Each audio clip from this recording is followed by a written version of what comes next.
I really believe that we are called to be stewards of this beautiful world that we live in, even though my penguin friend is not, it wasn't made to be a faith-based film, but you can see a lot of faith in there. I want to know about the penguin. Yeah, let me tell you about the penguin. 80% of all the scenes you saw were with a real penguin. Aw. Yeah, and then, obviously we couldn't put any live animals at risk, so there's certain, Yeah. pardon the pun, cliffhangers and other things where 15% were with CGI or computer graphics imagery, and then 5% were with puppets, so animatronic that were lifelike, and so um, we actually used 10 rescue penguins from an aquarium in Ubatuba, Brazil, to play the role of one Oh. penguin. And the reason being that penguins are moody and they only work from the hours of 10 a.m. to 2 p.m. So they don't have a union, but we really want to protect them and not overwork them. And the 24/7 care and feeding of these penguins was just really beautiful to see. And so between the penguin trainers, the penguin veterinarians, the penguinarium that we built in the middle of the jungle of Brazil, we really just took super good care of them. But we cast 10 because at any given time, you don't know if they're going to be hungry or cranky or what have you. And they also are very relational. And so it's hard actually to get a penguin to walk towards the ocean away from their mates because Okay. they are so relational. So one out of the 10 penguins named Maui was the go-to penguin because he was fine. He was very independent minded and he would walk to the ocean anytime we wanted. So we called him the Tom Cruise penguin because he was such a maverick and was able to break rank from the rest of his mates.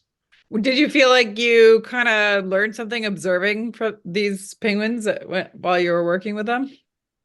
Well, they're very curious. And what's interesting about them is, unlike dogs or other animals, their expressions in their face, they're pretty expressionless, but Oh. yet they expressions with their necks. And the eyes are sort of near the sides of their heads. And so they kind of look at you like this and use their necks to express curiosity. And it's really fascinating how curious they are because they're constantly wanting to know what's going on around them. Two of the penguins fell in love and were just useless for the rest of the shoot. And so they stood back to back and just stared off in the distance and could not be coaxed to do any of the scenes. And so it was really sweet just to see organically how these beautiful animals, sort of worked with us and related to each other. And then there were other times when the penguins were full, and so instead of using fish to prompt them to go to their designated spot, we would actually put another penguin off screen, and then the penguin would walk towards his or her mate, uh, Oh. and we would use that instead of fish. So they were beautiful animals to work with. It was interesting that it was about kind of this penguin's journey in nature and being out in nature, and not kind of confining him, without saying the end. I loved that part. Was there a reason, like a message there that you wanted to make? Yeah, I mean, I think again, it sort of reinforced that theme of stewardship and also just putting ourselves in others' shoes, whether those shoes are human or animal, and really just thinking what would be best for Dindim. And so, he was so happy in straddling both worlds that we just felt that really contributed to the ending. Now, the real penguin, is he still alive or no? We don't know. So the real penguin visited his friend Joao for 8 years straight, and he was an adolescent penguin when they first met. So we actually think he stopped coming because he might have found his mate and Oh. have a family now. So yeah, I mean, Joao misses him dearly. But on an interesting note, there was another penguin, and this is on social media, that visited Joao, and it wasn't Dindim, but it was a different penguin. And so we're not really sure, maybe that's the basis of a sequel, but it's just interesting. Joao has this way, this magnetism with these penguins. That's adorable. I love that. The role of grief in this movie, it did play a role because the lead character was dealing with grief and his wife. So could you talk about that and how the penguin kind of helps him? Yeah, so we really wanted to tell a story that was very authentic and one that touches on universal themes. And so dealing with grief and I think the emotional stakes of this movie are very high, and it really sets the stage for all the action and adventure that happens later on. But we wanted this to be something that touched people's hearts in addition to entertaining them with just all of the different scenes with the penguin. And so yeah, that theme of friendship having the power to transform a grieving family was really important to us. And it's really just a beautiful picture of how God's creatures have that ability as well.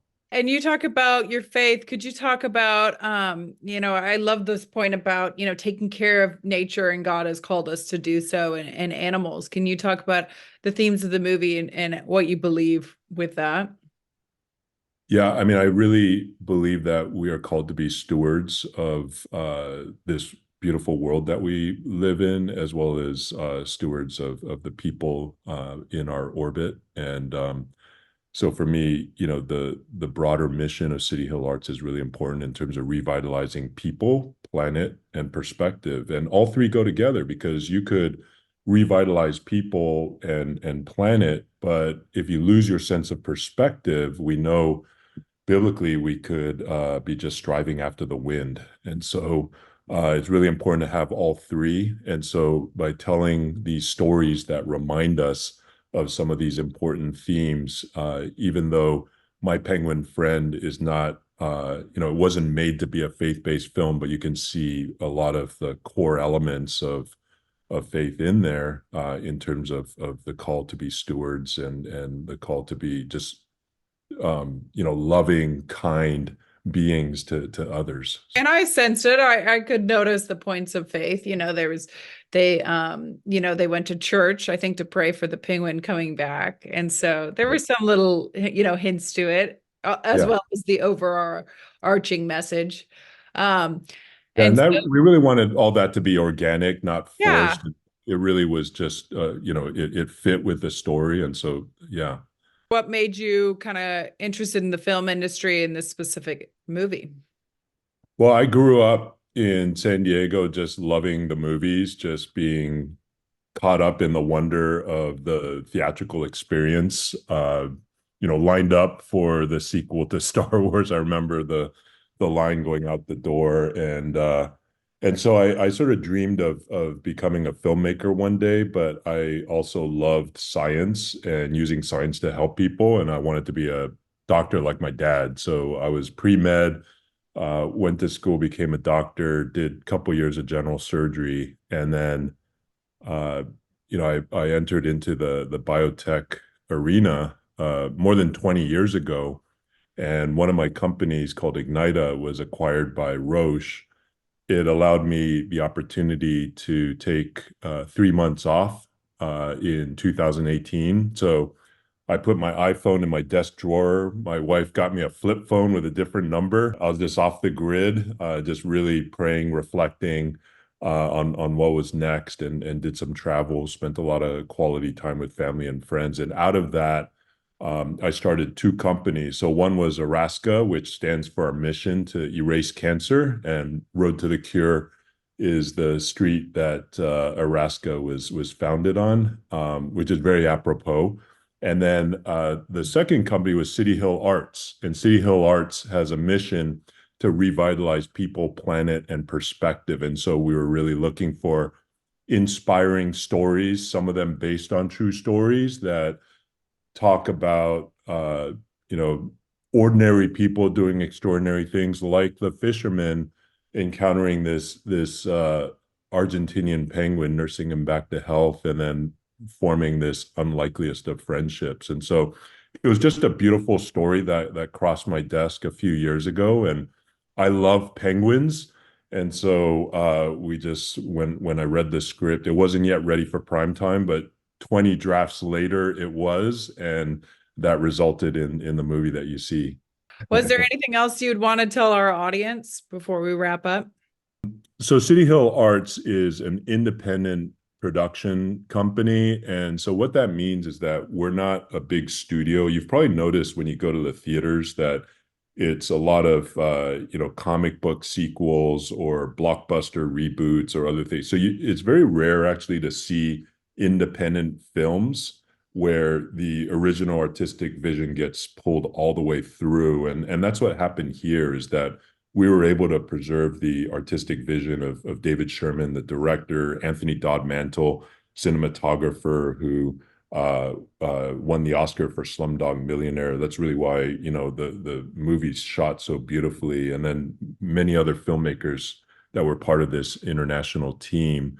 But this movie comes out, it hits theaters on August 16th, and it's really important for as many people to show up for that weekend as possible, because that sets the trajectory for how long this movie is in the theater. So if it does really well on Friday and Saturday, then AMC, Regal, Cinemark, they'll keep the movie in theaters all the way up to that 45-day period. But we would love for as many people to come out and see it so that we can make more movies like this. So really appreciate the opportunity to talk about the movie, and hope to see as many people in the theaters as possible for My Penguin Friend.